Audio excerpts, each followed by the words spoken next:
Hello friends, ഏവർക്കും market അപ്ഡേറ്റ്സിൻ്റെ ഒരു പുതിയ വീഡിയോയിലേക്ക് വീണ്ടും സ്വാഗതം. കഴിഞ്ഞ കുറച്ച് ദിവസങ്ങളായിട്ടൊരു വീഡിയോ ചെയ്യാൻ സാധിച്ചിട്ടുണ്ടായിരുന്നില്ല. കുറച്ചധികം വർക്കുകൾ ചെയ്തു തീർക്കാനുണ്ടായിരുന്നു. ഇപ്പോൾ എല്ലാം തന്നെ ഏകദേശം കഴിഞ്ഞു. ഇനി മുതൽ തീർച്ചയായിട്ടും ഒരു കണ്ടിന്യൂറ്റി വീഡിയോയിൽ ചെയ്യുന്നതിലൊരു കണ്ടിന്യൂറ്റി വരുത്താൻ ഞാൻ തീർച്ചയായിട്ടും ശ്രദ്ധിക്കാം. അപ്പോൾ നമുക്ക് ഇന്നത്തെ വീഡിയോയിലേക്ക് കിടക്കാം. അപ്പോൾ ഇന്നത്തെ മാർക്കറ്റ് ശ്രദ്ധിച്ചു കഴിഞ്ഞാൽ നല്ലൊരു ബുള്ളിഷ് സിഗ്നലാണ് ഇന്നത്തെ മാർക്കറ്റിൽ പ്ലോട്ട് ആയിട്ടുണ്ടായിരുന്നത്. 11,807 ഓപ്പണായ മാർക്കറ്റ് 122 പോയിൻറ്റ്സിനടുത്ത് ഉയർന്ന് 11,889.4 ഇന്ന് ക്ലോസ് ചെയ്തത്. Kotak Mahindra Bank, Nestle India, Asian Paints, Shree Cements, Bajaj Finance ഇവരായിരുന്നു നിഫ്റ്റിയുടെ ടോപ്പ് പെർഫോമിംഗ് സ്റ്റോക്സ് ആയിട്ട് നിന്നിട്ടുണ്ടായിരുന്നത്. പ്രധാനമായിട്ടും ബാങ്കിങ് അതുപോലെ തന്നെ ഫാർമ ഈ ഒരു രണ്ട് സെക്ടറുകളായിരുന്നു ഏറ്റവും കൂടുതൽ ഗെയിൻ ഇന്ന് നിഫ്റ്റിയിൽ നേടിയിട്ടുണ്ടായിരുന്നത്. ഇനി നിഫ്റ്റിയുടെ ഒരു ഡെയിലി ചാർട്ടിലേക്ക് ശ്രദ്ധിച്ചു കഴിഞ്ഞാൽ ഇന്നലത്തെ നല്ലൊരു ഫോളിന് ശേഷം ഇന്ന് നല്ലൊരു ബുള്ളിഷ് സിഗ്നലാണ് പ്ലോട്ട് ആയിട്ടുണ്ടായിരുന്നത്.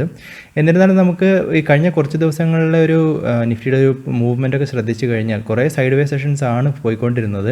അതുകൊണ്ട് തന്നെ നമുക്ക് നിഫ്റ്റിയിൽ നമുക്ക് അടുത്തൊരു ഡയറക്ഷൻ നമുക്ക് ഇമീഡിയറ്റായിട്ട് പ്രെഡിക്റ്റ് ചെയ്യാൻ സാധിക്കത്തില്ല. അപ്പോൾ നമുക്ക് നല്ലൊരു അടുത്തൊരു ബുള്ളിഷ് റാലി കിട്ടണമെങ്കിൽ നമുക്ക് ഏകദേശം ഒരു 12,030 മുകളിൽ ഒരു ഓപ്പണിംഗ് കിട്ടിക്കഴിഞ്ഞാൽ ആ ഒരു റേഞ്ചിലാണ് റെസിസ്റ്റൻസ് ഉള്ളത്. അപ്പോൾ ആ ഒരു റെസിസ്റ്റൻസിനെ ബ്രേക്ക് ചെയ്ത് കഴിഞ്ഞാലാണ് നമുക്ക് നിഫ്റ്റിയിൽ അടുത്ത് നല്ലൊരു റാലി പ്രതീക്ഷിക്കാൻ സാധിക്കത്തുള്ളൂ. അതല്ല അതുവരെ ഈ ഒരു റേഞ്ച് ബൗണ്ടറായിട്ടുള്ള ഒരു സൈഡ് വേ സെഷൻസ് ഒക്കെ പോയിക്കൊണ്ടിരിക്കുകയാണെങ്കിൽ നമുക്കൊരു കുറച്ചൊരു ട്രേഡിംഗ് ഒക്കെ നമ്മളൊന്ന് കോഷ്യസ് ആയിട്ട് എടുക്കുന്നതായിരിക്കും നല്ലത്. കാരണം ഈ ഒരു സിഗ്നൽസൊക്കെ ശ്രദ്ധിച്ചു കഴിഞ്ഞാൽ വളരെ നാരോ ആയിട്ടുള്ള ബോഡിയാണ് സിഗ്നലിലുള്ളത്. അതുകൊണ്ട് തന്നെ നമുക്കൊരു ട്രേഡിങ്ങിൽ സ്റ്റോപ്പ് ലോസ് ഒക്കെ കൂടുതൽ ഹിറ്റ് ചെയ്യാനുള്ള സാധ്യതകൾ ഈ ഒരു റേഞ്ച് ബോർഡർ സെഷൻസിൽ കൂടുതലായിട്ടും ഉണ്ട്. അതുകൊണ്ട് തന്നെ നിങ്ങൾ വരുന്ന ദിവസങ്ങളിലൊന്നും മാർക്കറ്റൊക്കെ ശ്രദ്ധിക്കുക. നമുക്കൊരു ഈ ഒരു മാർക്കറ്റിൽ അടുത്തൊരു ബുള്ളിഷ് റാലിക്കുള്ളൊരു സാധ്യതകൾ നമ്മൾക്കില്ല. എന്നിരുന്നാലും നമുക്ക് ഈ ഒരു റെസിസ്റ്റൻസ് സോണിനെ ബ്രേക്ക് ചെയ്ത് കഴിഞ്ഞാൽ നമുക്ക് നല്ലൊരു പ്രതീക്ഷകൾ മാർക്കറ്റിൽ നിലനിൽക്കുന്നുണ്ട്. ഇനി നിഫ്റ്റിയിൽ മാത്രമല്ല, ബാങ്ക് നിഫ്റ്റിയെ സംബന്ധിച്ചിടത്തോളം ബാങ്ക് നിഫ്റ്റിയിൽ നല്ലൊരു ബുള്ളിഷ് സിഗ്നൽസ് ആയിരുന്നു പ്ലോട്ട് ആയിട്ടുണ്ടായിരുന്നത്. എന്നിരുന്നാലും നമ്മൾക്ക് അടുത്ത് നല്ലൊരു റാലി ബാങ്ക് നിഫ്റ്റിയിൽ പ്രതീക്ഷിച്ചെങ്കിൽ ഇപ്പോൾ ഒരു ഏകദേശം ഒരു റെസിസ്റ്റൻസ് ബ്രേക്ക്ഔട്ട് സോണിലാണ് നിലനിൽക്കുന്നത് 24,830 ആ റേഞ്ചിനെ.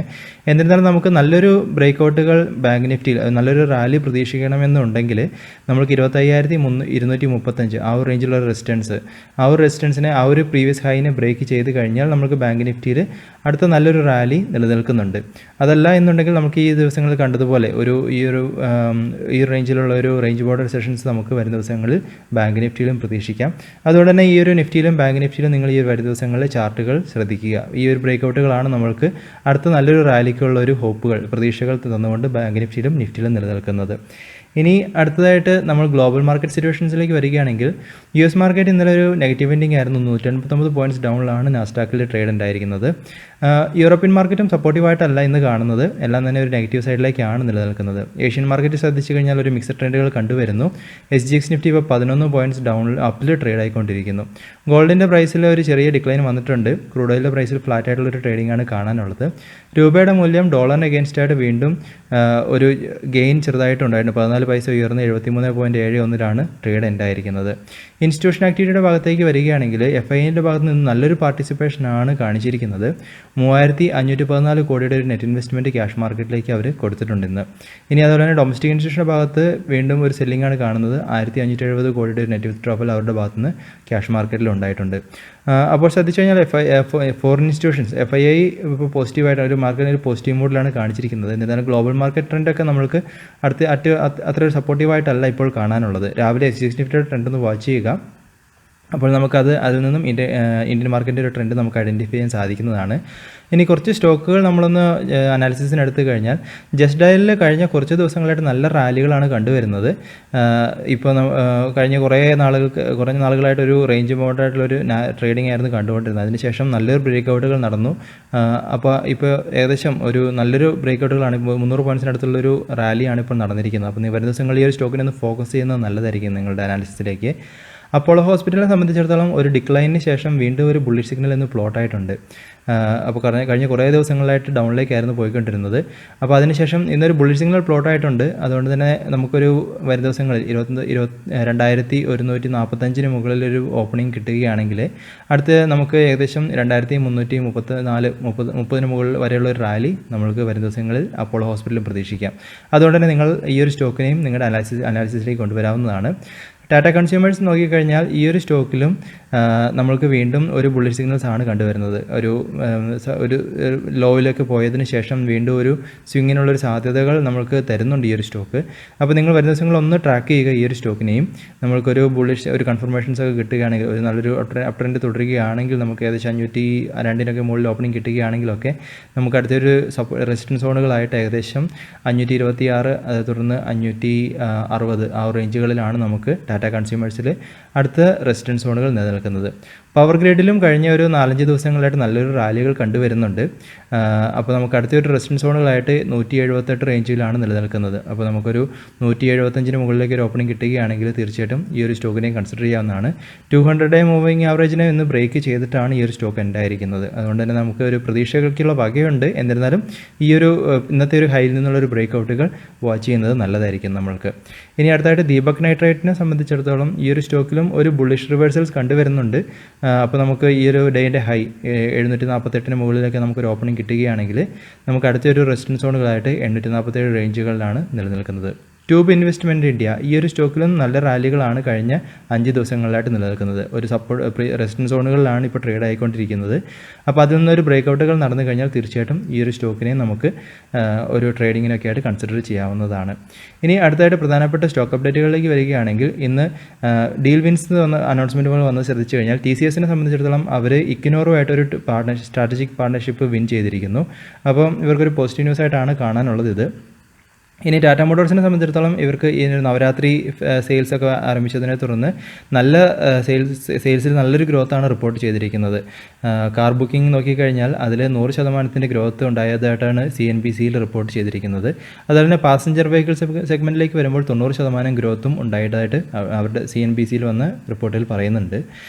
ഇനി അതുപോലെ തന്നെ ഇന്നത്തെ ടാറ്റ മോട്ടോഴ്സിൻ്റെ റിസൾട്ട്സും വന്നിട്ടുണ്ടായിരുന്നു. അപ്പോൾ അത് നമുക്ക് വാച്ച് ചെയ്യാം.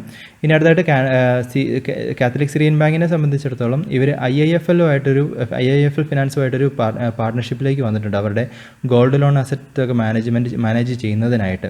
അപ്പോൾ ഈ ഒരു പാർട്ണർഷിപ്പിൽ നോക്കിക്കഴിഞ്ഞാൽ ഇവർക്ക് പ്രത്യേകിച്ച് കാത്തലിക് സിറിയൻ ബാങ്കിന് ബ്രാഞ്ചുകളൊക്കെ കുറവുള്ള സ്ഥലങ്ങളിലേക്ക്, അപ്പോൾ ആ ഒരു ഏരിയകളിലൊക്കെ അവരുടെ ഗോൾഡ് ലോണും ആ ബിസിനസ്സുകളൊക്കെ മാനേജ് ചെയ്യാനായിട്ട് IIFL സഹായിക്കുന്നു എന്ന രീതിയിലാണ് ഇത് കൂടുതലും വന്നിരിക്കുന്നത്.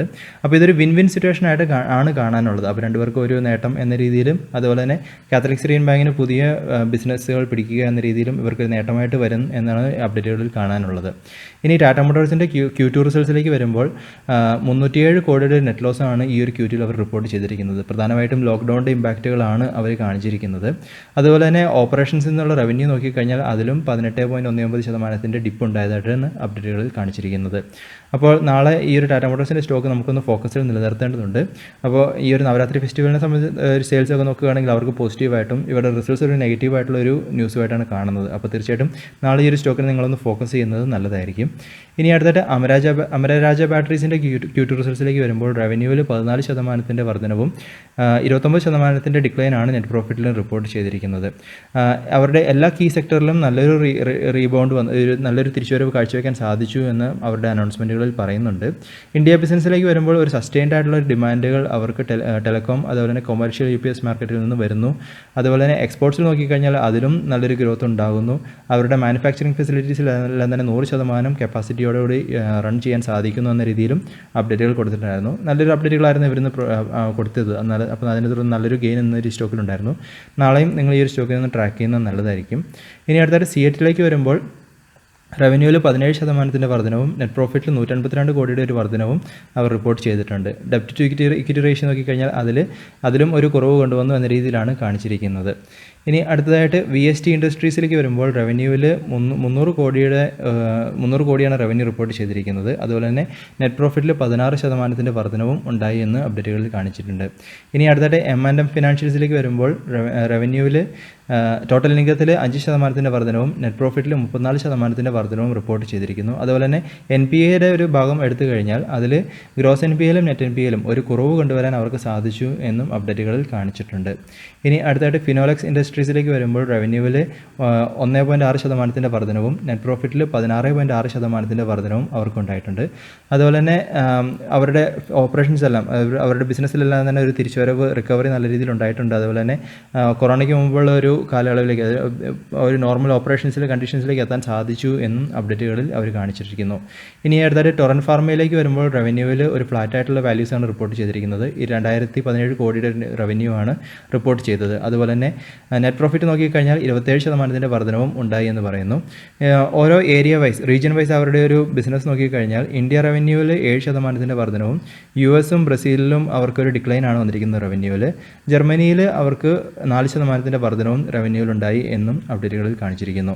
ഇനി അടുത്തായിട്ട് ഏഞ്ചൽ ബ്രോക്കിങ്ങിനെ സംബന്ധിച്ചിടത്തോളം കുറേ കാലങ്ങളായിട്ട് ഈ ഒരു സ്റ്റോക്ക് ആ ഒരു മാർക്കറ്റിൽ ലിസ്റ്റ് ആയതിനു ശേഷം ഒരു ഡൗണിലേക്കായിരുന്നു പോയിക്കൊണ്ടിരുന്നത്. എന്നിരുന്നാലും ഈ ഒരു റിസൾട്ട് വന്നതിനെ തുടർന്ന് നോക്കിക്കഴിഞ്ഞാൽ ഈ ഒരു സ്റ്റോക്ക് വീണ്ടും നല്ലൊരു അപ് ട്രെൻഡിലേക്ക് പോയിട്ടുണ്ടായിരുന്നു. നല്ലൊരു റിസൾട്ട്സ് ആയിരുന്നു അവർക്കുണ്ടായിരുന്നത്. റവന്യൂവിൽ 80.4% വർധനവും അതുപോലെ തന്നെ നെറ്റ് പ്രോഫിറ്റിൽ 3.9 മടങ്ങിൻ്റെ വർധനവും ഉണ്ടായി എന്നും അപ്ഡേറ്റുകളിൽ കാണിച്ചിരിക്കുന്നു. അതുപോലെ തന്നെ 4 രൂപ 15 പൈസ പെർ ഷെയറിൽ ഒരു ഡിവിഡൻറ്റും അവർ ഡിക്ലെയർ ചെയ്തിട്ടുണ്ട്. ഈ ഒരു ക്വാർട്ടറിൽ അവർക്ക് ഏകദേശം 5,49,802 ക്ലയൻസിനെ ആഡ് ചെയ്യാൻ ഈ ഒരു ക്വാർട്ടറിൽ സാധിച്ചു എന്ന് അവർ അപ്ഡേറ്റുകളിൽ കാണിച്ചിരിക്കുന്നു. അതേ തുടർന്ന് നോക്കിക്കഴിഞ്ഞാൽ നല്ലൊരു അപ് ട്രെൻഡ് ആയിരുന്നു ഇന്ന് ഈ ഒരു സ്റ്റോക്കിൽ ഉണ്ടായിരുന്നത്. ഇനി അടുത്തായിട്ട് NTPCനെ സംബന്ധിച്ചിടത്തോളം അവർ ഒരു ഷെയർ ബൈ ബാക്കിന് വേണ്ടിയിട്ട് കൺസിഡർ ചെയ്യുന്നുണ്ട്, പ്രൊപ്പോസൽ കൺസിഡർ ചെയ്യുന്നുണ്ട്. അതായത് നവംബർ 2-ാം തീയതി കൺസിഡർ ചെയ്യുന്നു എന്ന രീതിയിലാണ് അപ്ഡേറ്റുകളിൽ കാണിച്ചിരിക്കുന്നത്. അപ്പോൾ ഇതൊക്കെയാണ് ഇന്നത്തെ പ്രധാനപ്പെട്ട അപ്ഡേറ്റുകൾ. തീർച്ചയായിട്ടും നിങ്ങൾ ഈ ഒരു സ്റ്റോക്കുകളും അതുപോലെ തന്നെ ന്യൂസുകളും ട്രാക്ക് ചെയ്തുകൊണ്ടിരിക്കുക. അതുപോലെ തന്നെ നിങ്ങളുടെ ഭാഗത്തുനിന്നുള്ള അനാലിസിസ് നടത്തിയതിന് ശേഷമുള്ള എൻട്രികൾ കൊടുക്കുന്നത് തീർച്ചയായിട്ടും ആലോചിക്കുക. അതുപോലെ നിങ്ങൾക്കറിയാവുന്ന കാര്യങ്ങളും തീർച്ചയായിട്ടും അറിയിക്കുക. പുതിയ അപ്ഡേറ്റുകളായിട്ട് നമുക്ക് വീണ്ടും കാണാം. അതുവരെ this is Tony signing off.